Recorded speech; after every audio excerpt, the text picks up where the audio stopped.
Halo semuanya, langsung aja ya, nggak usah basa-basi.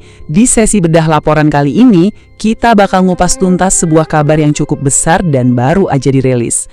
Jadi, berdasarkan laporan dari Malay Mail tanggal 25 Mei 2026 kemarin, ternyata lagi ada manuver hukum dan diplomatik gede-gedean nih yang disiapin di Asia Tenggara. Spesifiknya, kita bakal ngebedah rencana pemerintah Malaysia yang lagi bersiap buat bawa Israel ke Mahkamah Internasional atau ICJ.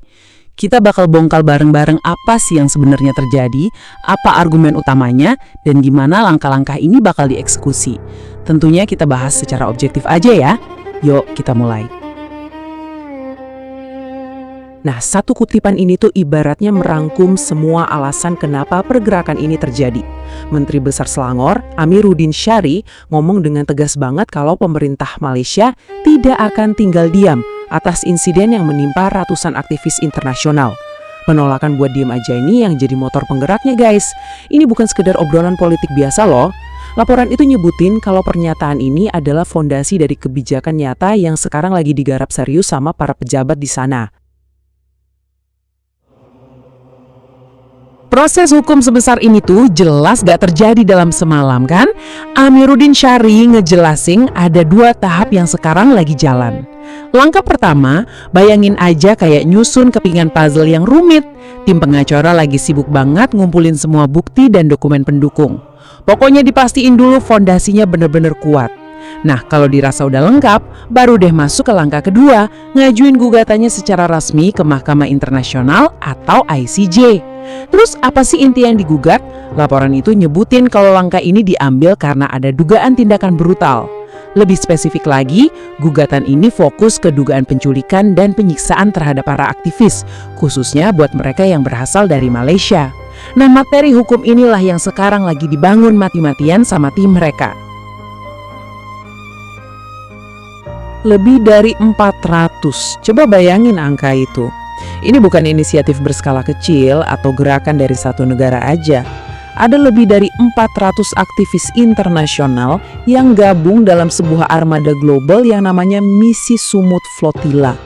Tujuan utama mereka berdasarkan laporan tersebut adalah bawa dan salurin bantuan kemanusiaan langsung ke jalur Gaza.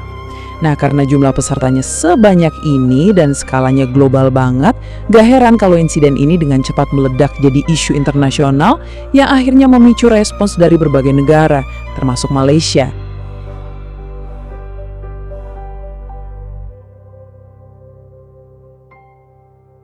Kalau kita lihat urutan kejadiannya, begini nih situasinya minggu lalu.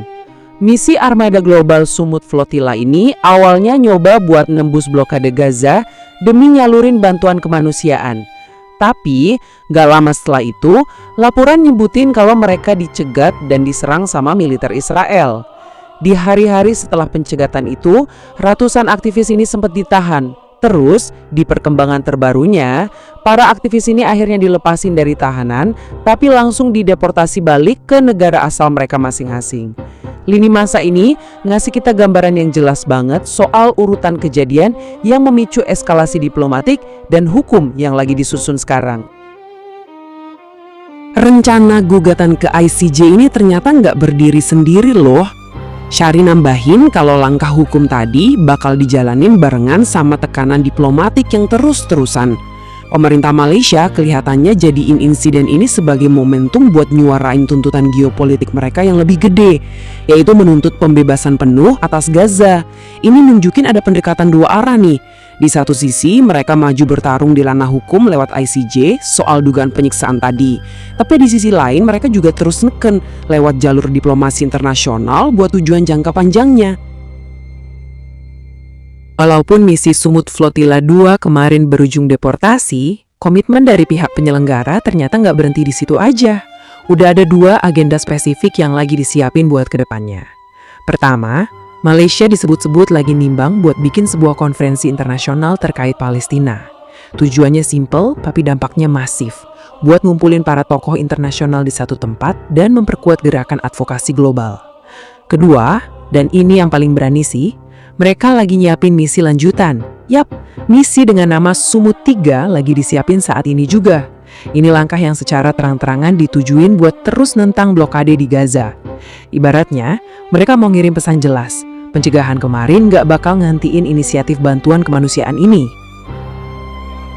Kita baru aja ngelihat pergeseran nyata, dari yang awalnya sekedar kecaman aja, sekarang berubah jadi tindakan hukum yang terstruktur banget di ICJ, ditambah manuver diplomatik, konferensi global, sampai rencana armada laut selanjutnya. Pertanyaan besarnya, gimana sih kombinasi dari langkah hukum dan diplomasi yang dilakuin sama aktor regional kayak Malaysia ini bakal ngebentuk dinamika masa depan blokade Gaza? Apakah ini bakal nyiptain presiden hukum internasional yang baru? Atau justru bikin ketegangan geopolitik makin panas? Thanks ya udah nemenin sesi bedah materi hari ini, sampai ketemu di analisis seru berikutnya.